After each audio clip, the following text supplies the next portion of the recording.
네, 반갑습니다. 투자의 맥을 정확히 짚어드리는 맥션 코치입니다. 자, 대우건설 이제 계속해서 저점을 낮추는 형태의 조정은 발생하고 있는데 지금 현재 시원한 이제 반등은커녕 오늘도 이제 지지부진한 흐름을 계속 이어가고 있는 거죠. 특히 이동평균선에 대해서 다시 저항을 받으면서 지속적으로 막히면서 계단식으로 이제 하락을 하다 보니까 여기서 이제 추가 급락이 또 발생하는 건 아닌가, 우리 주님들 걱정 정말 크실 거라 봅니다. 자, 그런데 제가 지난 영상에서 강조를 해서 말씀드렸던 게 뭡니까? 바로 이 핵심 맥점을 유지를 해 주는가, 이게 이제 제일 중요하다고 했죠. 자, 주포 세력들이 밑바닥에서 이제 지켜내야 할 이 매집 가격을 지켜내기만 한다면 향후에 다시 한번 폭등으로 가는 파동이 진행시킬 수도 있다고 말씀드렸던 겁니다. 자, 그런데 차트를 보면은 장중에 이제 살짝 저점을 이탈을 하는 것처럼 보이지만 결국 밑에서는 계속해서 아랫꼬리를 달아주면서 누군가는 물량을 받아내고 있다는 겁니다. 네, 저는 이거를 여전히 이 맥점 라인이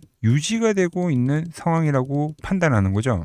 즉 현재 진행 중인 이 지루한 하락은 개인들의 계속적인 투매를 좀 유발하기 위한 세력들의 페이크성 속임수 하락일 가능성이 굉장히 높다라는 겁니다. 이렇게 라인을 유지해 준다는 것 자체가 단단한 이 하방 경직을 뜻하는 거고, 조만간 이제 언제 그랬냐는 듯이 엄청 빠른 속도로 제자리로 찾아가는 반등 현상이 발생할 확률이 매우 크다고 보고 있는 거죠. 자, 그래서 오늘 의도치 않게 일시적으로 이탈을 보여준 대우건설, 현재 시점에서 우리는 과연 어떻게 냉정하게 대응을 해나가야 되며, 원래 가야 할 이 상승 추세를 다시 살려면 앞으로 차트상에 어떤 흐름이 나와줘야 되는지 오늘 시간에 차트를 보면서 아주 자세하게 짚어드리도록 하겠습니다. 자, 본격적인 설명에 앞서서 오늘 영상의 시청료도 아래에 좋아요 한 번씩 부탁드리고요. 그리고 현재 대우건설 보유하고 계신 분들은 댓글창에 보유라고 한 번씩 남겨주세요. 얼마나 많은 분들이 이 종목에 집중하고 계신지 제가 확인을 해야 저도 그만큼 더 정성과 시간을 쏟아서 더 디테일한 대응 시나리오 짜드릴 수 있는 거니까 지금 바로 좋아요, 댓글 한 번씩 달아주시면 정말 감사하겠습니다. 자, 빠르게 설명 이어가서, 자, 오늘 이제 제 영상을 처음 보시는 분들도 분명히 계실 텐데, 자, 대우건설은 제가 이제 과거 4만원 찍을 때죠. 자, 4만원 찍을 때 제가 이제 전량을 매도한 이제 결정적인 이유라고 하면서 고점에서 이제 엑시트에 대한 신호를 정확하게 짚어드렸던 종목입니다. 자, 그리고 나서 미리 예고해 드린 대로 현재 주가가 이제 충분히 밀린 뒤에 다시 이 맥점 밴드에 터치를 하게 되면 그때 이제 차분하게 다시 매집을 해갈 거라고 말씀드렸죠. 자, 그래서 이 맥점 밴드에 정확히 터치하는 구간에서 제가 여러분들에게 1차 매수에 대한 사인을 이제 과감하게 드렸고, 지금 이제 기다리는 건 확실한 추세 전환에 대한 시그널이 포착이 되면 이제 우리가 비중을 늘려야 되는 추가 매수 문자를 보내드릴 예정인데, 자, 솔직히 말씀드리면 아직 그 확실한 돌파에 대한 신호까지는 나오진 않았습니다. 즉 정확한 현재의 위치는 뭐냐면, 그러니까 위로 튀어오르는 전환은 아직 안 나왔지만 세력들이 지켜야 할 자리는 지금 꽉 쥐고 있는 상태에서 유지만 하면서, 그러니까 숨고르기라는 상황이라는 거죠. 그런데 저는 이 지루한 흐름을 깨부수는 강력한 이 전환에 대한 흐름이 조만간에 터져 나올 것으로 보고 있다는 거예요. 왜 그러냐? 제가 지난 영상에서 이 맥점 밴드를 이제 거래량이 확 실린 상태에서 이제 이탈을 하게 되면은 파란색 밴드, 그러니까 과매도 구간까지도 이제 밀릴 가능성이 있으니까 그때는 이제 우리가 매수했던 물량을 뭐 손절하거나 이제 리스크 관리에 대한 문자를 보내드린다고 했습니다. 자, 그런데 보신 대로 세력들이 계속해서 장중에는 위에서 엄청 강하게 하락을 만들지만, 그러니까 장 막판에는 귀신같이 또 이렇게 아랫꼬리를 달면서 유지를 해준다라는 거죠. 즉 주포들이, 그러니까 장중에는 하락을 연출하면서 공포의 매도 물량을 교묘하게 유인을 한 다음에 장 마감 직전에는 또 자신들의 평단 단가를 지키기 위해서 이렇게 철저하게 종가 관리를 해주고 있다는 겁니다. 이렇게 종가 관리를 해주는 것 자체가, 그러니까 아래가 이제 단단하다라는 말씀드린 하방 경직을 뜻하는 거고, 지금 세력들은 이 시장의 전반적인 약세에 대한 분위기, 장중의 일시적인 라인들 이탈을 무기 삼아서 개인 투자자들을 완전히 지쳐 떨어져 나가게 만드는, 그러니까 털어내기 작업을 현재 계속 반복하고 있다는 거죠. 장중에는 사정없이 털고 종가에는 지켜내고, 계속 이 반복에 대한 흐름이 지금 진행이 되고 있다는 겁니다. 자, 특히 이러한 이 저점 자리 있죠. 저점 자리. 그러니까 이런 자리 자체가 가장 개인들에게는 심리적으로도 불안하고, 그러니까 이탈할지 모른다는 그 심리가 되겠죠. 그리고 정말 이 피가 마른 자리라는 거예요. 주포들이 바로 그 공포의 심리를 지금 현재 역으로 이용해서 매집을 오히려 하고 있다라는 거죠. 자, 하지만 세력들이 이렇게 아랫꼬리 라인을 계속 지켜내면 결과적으로 어떻게 됩니까? 제가 항상 강조해드리는 강력한 바닥 신호로 받아들이면서 어떻게 보면 쌍바닥에 대한 조건이 되겠죠. 이게 이제 완성이 되는 거예요. 이 조건이 갖춰지면 주가는 언제 그랬냐는 듯이 위로 강하게 추세 전환을 해버린다는 거죠. 자, 제가 지난 영상에서도 이 대한전선을 예시에 들면서 똑같이 비교를 해드렸습니다. 시세를 낸 종목들은, 그러니까 주포들이 이제 의도적으로 깊은 하락을 만드는데, 이 과정에서 제가 말씀드린 맥점 밴드가 깨지지 않고 최대한 지켜내면 결국 어떻게 된다고요? 보란 듯이 매집을 끝낸 뒤에 다음 이 상승 신호가 발생한다라는 거죠. 자, 그리고 제가 비교해드린 이 원익홀딩스도 엄청난 폭등이 진행이 된 뒤에, 물론 이때도 이 밴드를 일시적으로 이탈하는, 그러니까 페이크성 매도는 떨어졌습니다. 그죠? 딱 원익홀딩스가 그랬네요. 근데 이렇게 다시 안착을 하는 그림을 하더니 어떤 형태가 나왔냐? 바로 고점 치고 가는 이 다음 파동이 진행이 됐다라는 거예요. 현재 대우건설도 정확하게 그런 상승 직전의 흐름을 밟아가고 있다는 겁니다. 그러니까 여기서 대한전선처럼 지루하게 횡보를 하다가 위로 방향을 틀든, 아니면 원익홀딩스 같이 일시적 이탈은 발생했지만 급하게 회복을 하면서 N자형 형태로 급등을 하든, 결론은 이러나 저러나 그러니까 위로 쏘는 상승 전환의 길목에 와 있다는 뜻입니다. 실제로 오늘 건설 섹터를 보면은 제가 이제 대우건설과 같이 묶어서 이야기해드렸던 게 GS건설 그리고 이제 DLENC죠. 이 종목들도 DLENC 같은 경우는 이 파란 밴드의 상단 라인에서 W자 형태의 땅바닥 조건을 지금 완성해 가고 있고요. GS건설 역시 파란 밴드에 일시적으로 깨진 현상은 있었지만 오늘 이제 제일 강하게 이렇게 회복을 해주면서 마찬가지로 바닥에 대한 형태를 같이 만들어 준다라는 거죠. 자, 그러니까 제가 항상 말씀드리는 게, 그러니까 주가가 전환을 할 때 바닥을 달릴 때 이렇게 한 번 더 찐 바닥이 맞는지, 그러니까 확인을 하는 이 저점 리테스트 과정이 무조건 필요한 법인데, 자, 그런데 이 리테스트가 아무 자리가 아니라 지금 주포들의 돈이 들어와 있는 이 맥점 밴드 위에서 발생하면은 그러니까 성공 확률은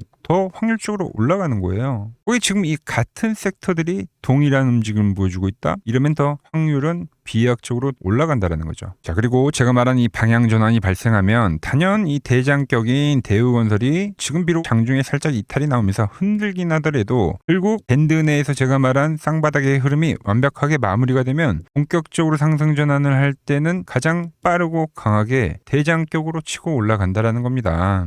자, 이렇게 이제 설명을 하면, 그러니까 제 말은 알겠는데, 그러니까 정작 오늘은 GS건설이 훨씬 더 강했단 말이에요. 그죠? 이 왜 대우건설은 다른 애들처럼 오늘 확실하게 못 올랐냐라고 답답해 하시는 분들도 분명 계실 겁니다. 그런데 왜 DLENC와 GS건설은 파란 밴드 과매도 국면까지 깊숙하게 밀렸고, 왜 대장격인 대우건설은 그 윗단계인 이 노란 밴드의 맥점에서 꿋꿋하게 지지를 받고 있는지 우리는 그 수급의 차이를 명확하게 이해를 해야 된다는 거죠. 이유는 아주 간단합니다. 주포의 힘이 강하고 주도권을 쥔 종목일수록 밑에서 받아먹으려는 대기 매수가 워낙 강력하기 때문에 하락 장세에서도 남들보다 훨씬 더 적게 밀리는 겁니다. 반면에 시장에서 소외된 2등주들, 3등주들은 하방 지지력이 약하다 보니까 더 아래 밴드인 이 파란 밴드까지도 밀려버리는 거고요. 그렇기 때문에 나중에 섹터가 이제 본격적으로 치고 올라갈 때는 위에서 꽉 쥐고 버틴 대우건설이 훨씬 더 탄력적이고 강하게 폭등을 하는 구조가 나올 수밖에 없다는 거죠. 오늘도 보면 차트상의 자리 자체 정말 좋습니다. 세력들이 하방을 단단하게 다져놓았기 때문에 주가가 위로 쏘아올릴 명분용 호재가 딱 하나 터지기 정말 좋은 자리처럼 보이네요. 그렇죠? 자, 그런데 우리가 여기서 이제 냉정하게 확인을 하고 넘어가야 할 결정적인 트리거가 하나 남았습니다. 오늘 제가 장중에 그러니까 섣부르게 여러분들에게 추가 매수 사인을 드리지 않고 꾹 참은 이유이기도 한데, 자, 일봉상에서 일단 저점 라인은 분명히 지켜내고 있지만 제가 항상 강조를 해드리는 핵심 조건이 있죠. 바로 장중에 이 맥점 분봉 차트에 대한 저항대를 확실하게 뚫고 돌파하는 그 시그널을 우리가 직접 눈으로 확인을 해야 된다는 겁니다. 우리가 바로 이 앞전의 자리에서도 우리가 이 밑에서 일단 매수를 하고 잘 유지를 해오다가 장중에 이제 맥점에 대한 차트가 깨지다 보니까 비중을 일부 줄이면서 리스크 관리를 하자고 했던 건 바로 이 기준이 깨졌기 때문이죠. 자, 근데 반대로 생각을 하면 그렇게 죽어놨던 이 분봉상의 기준점이 다시 거래량을 실으면서 살아난다. 이건 이제 주포들이 진짜 올리겠다고 선언을 하는 가장 확실한 이 매수에 대한 신호가 된다라는 겁니다. 본격적인 상승 전환의 시작점이 될 수 있다라는 거죠. 자, 그래서 제가 다가오는 월요일장에서 이제 열리자마자 분봉상의 이 맥점을 강하게 뚫어내는 돌파의 신호가 포착이 되는 순간, 그때 제가 이제 우리 주주님들 계좌에 비중을 제대로 채울 수 있는 추매 매수 문자를 정확하게 쏴드릴 겁니다. 자, 세력들이 설계한 이 마지막 매수 신호 놓치지 않고 실시간으로 받아보실 분들은 화면 아래 번호 보이시죠? 010-6518-5019로 맥점이라고 두 글자 남겨두시면 제가 번호를 다 저장해 뒀다가 제가 매수를 할 때 여러분들에게도 똑같이 신호가 가게끔 설정해 둘 겁니다. 제가 어떻게 매매를 하길래 그 고수들이 쟁쟁하던 이 키움증권 영운전에서 눈까지 할 수 있었는지, 여러분들이 제 포지션을 보기만 하셔도 되고, 왜 맥점 코치는 여기서는 엑시트를 이야기했는데 현재 구간에선 다시 매집에 대한 이야기를 하고 있을까? 그러니까 이런 것들만 여러분들이 참고해도 거래에 정말 도움이 될 거다라는 거죠. 원래 키움증권 명예의 전당에 들어가면 상위 랭커들의 거래 내역은 보통 하루나 이틀 뒤에 나옵니다. 그런데 저는 그걸 지금 실시간으로 보여드리겠다는 거죠. 도움 받아보실 분들은 이 아래 번호로 맥점이라고 두 글자 지금 바로 남겨주시면 됩니다. 자, 제가 지금 이 이론으로 지금 채널에 좋은 종목 소개를 많이 시켜드리고 있는데 한번 보고 오자고요. 플로봇을 보시면 어때요? 안 깨지죠? 모양 어때요? 안 깨집니다. 로보티지도 안 깨지죠. 오히려 제가 지금 더 사자고 말씀드리잖아요. 그죠? 그리고 최근에 뭐 잡아드렸어요? 필옵틱스. 정말 아쉬운 거는 뭐냐면은 제가 이 엑시콘이랑 오키스 전자도 다 잡아드렸어요. 보시면은 그러니까 맥점에 닿는 애들은 제가 잡아드린다고 했잖아요. 돈이 되는 정보. 근데 다 잡아드렸는데, 자 보세요. 자, 지금 저희 채널 가보시면 맥점 코치 부품주라고 치면은 이렇게 된다니까요. 보통 요즘에 제가 잘 가는 뭐 에코프로나 그런 것들은 조회수 엄청 많이 나오는데 이 탑2를 찍어드렸는데 조회수가 죽어버리더라고. 근데 이런 거를 제가 문자로는 다 보내드린다는 겁니다. 뭐 한미반도체뿐만이 아니라 그때 이야기했던 게 뭐 저 영상 확인해 보시면 아시겠지만 엑시콘 최바닥일 때, 오킨스 전자 최바닥일 때, 필옵틱스도 최바닥일 때 다 짚어드린 겁니다. 오늘은 제가 특별히 이 버블에 대한 이야기를 좀 추가적으로 해드리고 앞으로 어떤 종목을 봐야 하는지도 한번 살펴볼게요. 자, 지금과 똑같은 시장이 이제 86년도 그리고 이 2000년도에 한번 있었습니다. 86년도는 산업혁명이었고요. 2000년도는 여러분들이 다 아는 이 IT 버블이었죠. 그런데 전 지금 시장은 이 86년도와 가깝다 이렇게 보고 있는 겁니다. 이 86년도 시장을 돌아보면 이때는 이제 전자화 시대의 시작이었습니다. 그러면서 어떤 종목들이 갔냐면 지금과 같은 이 기술주들이 엄청나게 가고 그 뒤에 이 인프라 쪽 건설, 철강, 뭐 조선 이런 쪽이 엄청나게 갔죠. 그리고 당연히 저금리 구간이었기 때문에 은행주도 갔고 그 뒤에는 증시도 엄청나게 상승하니까 증권도 오르더라는 겁니다. 그리고 이때가 뭐였죠? 이 3조 호황기였죠. 뭐 저금리, 저유가, 뭐 저달러. 자, 여기서 이제 딱 무릎을 치게 하는 거죠. 뭐 트럼프 때문에 저유가와 저달러, 거기에 이 저금리까지. 그리고 잘 보세요. 지금 이 26년도 시장은 뭐냐면 86년도에는 전자화 시대였다고 하면 지금 이 대-AI 시대죠.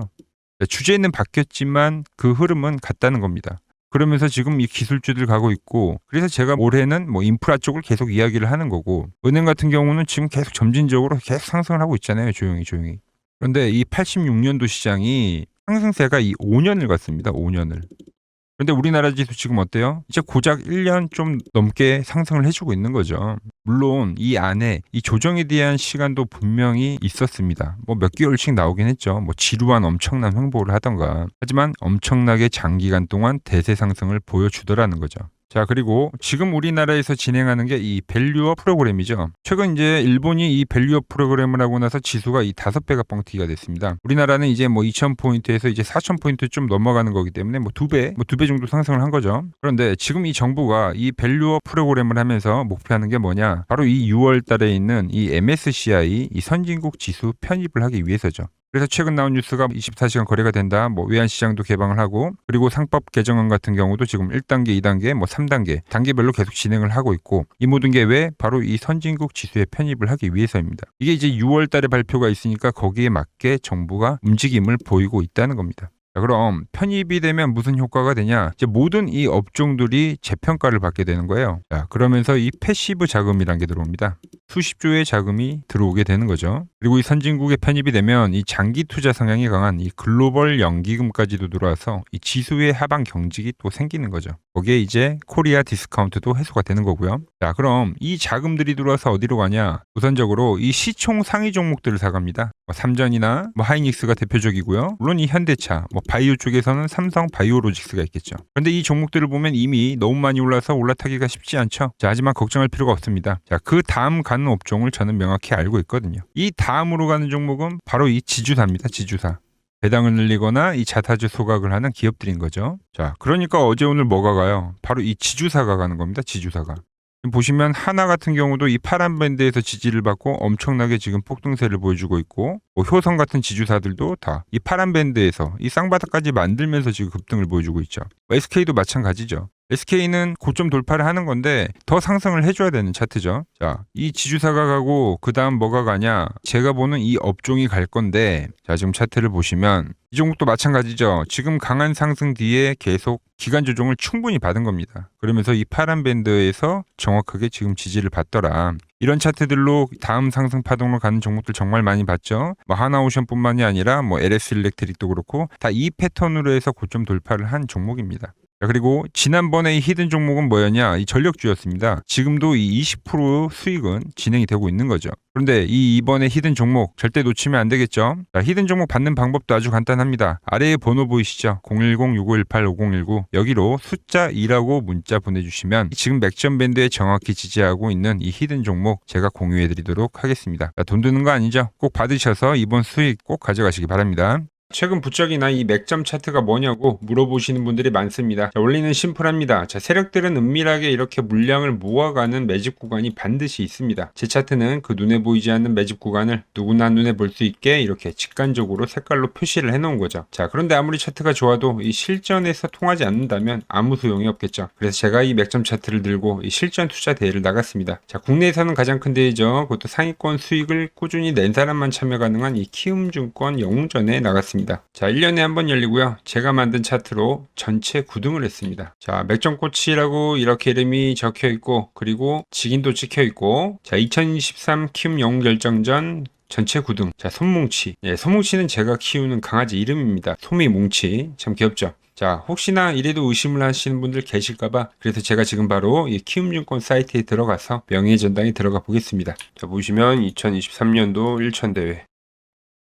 보이시죠? 조작할 수 없는 이 실제 키움증권 서버 화면이고, 이 쟁쟁한 이 고수들 사이에서 당당하게 이 맥점 차트로 구위를 했다. 그러니까 쉽게 말해서 이 맥점 차트는 이 실전 투자에서 이미 검증을 마친 차트란 뜻입니다. 그 검증을 마친 차트로 제가 지금 이 종목과 이 지수에 대입을 해서 지금 설명을 해드리고 있는 거죠. 자, 그리고 지금 시장 이제 상당히 어려워하시고 고민들이 많으실 것 같길래 제가 시장 이야기를 좀 해드리면, 이 지금 코스피의 시장 현재가 하락 추세냐? 아니죠. 그러니까 여기서 한 차례 음봉이 길게 떨어진다 하더라도 이거는 이 주추세, 이 상승 추세에 대한 이탈이 되는 게 아닙니다. 그러니까 큰 그림에서는 변함이 없어요. 그러니까 무슨 말이냐면은 제가 여러분들한테 이 86년도 시장 많이 이야기해드렸죠. 이 3조 호황기 시장을 말씀드리면서, 그리고 이 2000년도 초반에 발생했었던 이 상승 국면들. 그러니까 지금 이 상승이 이 1번의 시장과 이 2번의 시장이 지금 이 짬뽕으로 나오는 시장이에요. 짬뽕. 그러니까 믹스의 시장. 그러니까 일단 대세 상승이 맞긴 해요. 대세 상승. 그래서 이 상승 주기를 보면은 어떻습니까?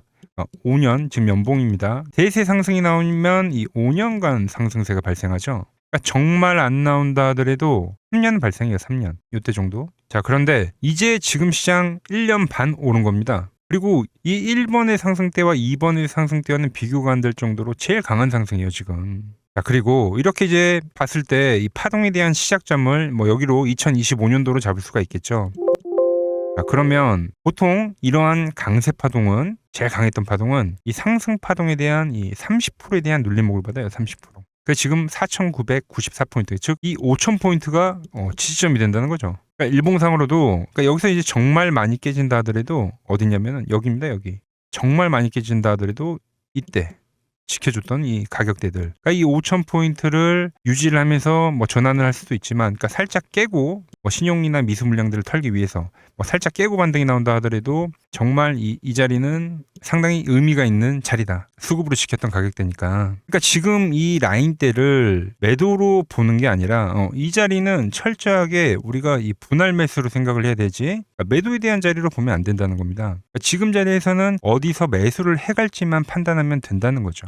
자, 그러면서 제가 여러분들에게 이야기했던 게 A, B, C 파동으로 진행이 된다라고 표현을 해드렸잖아요. 그죠? 근데 이 C 파동은 저점을 깨는 이 공포를 주는 파동이 될 수도 있고, 아니면 말 그대로 여기서 시간만 죽이고 이렇게 전환이 나올 수도 있는 거예요. 공포를 주는 파동이 나와도 말 그대로 그냥 여기서 전환을 해버리면, 왜 오늘도 60일선에 어쨌든 종가에서 안착을 했으니까, 그러니까 여기서 그냥 전환을 하면은 정말 편한 거고, 공포에 대한 파동이 한 번 더 나오더라도 거기는 오히려 이제 극매수에 대한 자리가 되는 거죠. 극매수, 매수의 극점이요. 그러니까 이거를 좀 판단하기 어렵다고 하면은 그냥 이 구간을 철저하게 분할 매수로 여기면 된다. 그러면 이 현재에 대한 이 조정세가 극복이 가능하다는 겁니다. 그러면 언제 그랬냐는 듯이 조정 국면이 마무리가 되고 다시 시장은 본래의 자리로 회귀를 한다는 겁니다. 특히 지금 구간의 특징이 뭐냐면 대부분의 종목들이 고점을 낮추면서 저점을 지키는 하나의 수렴의 형태로 빠지고 있어요. 수렴.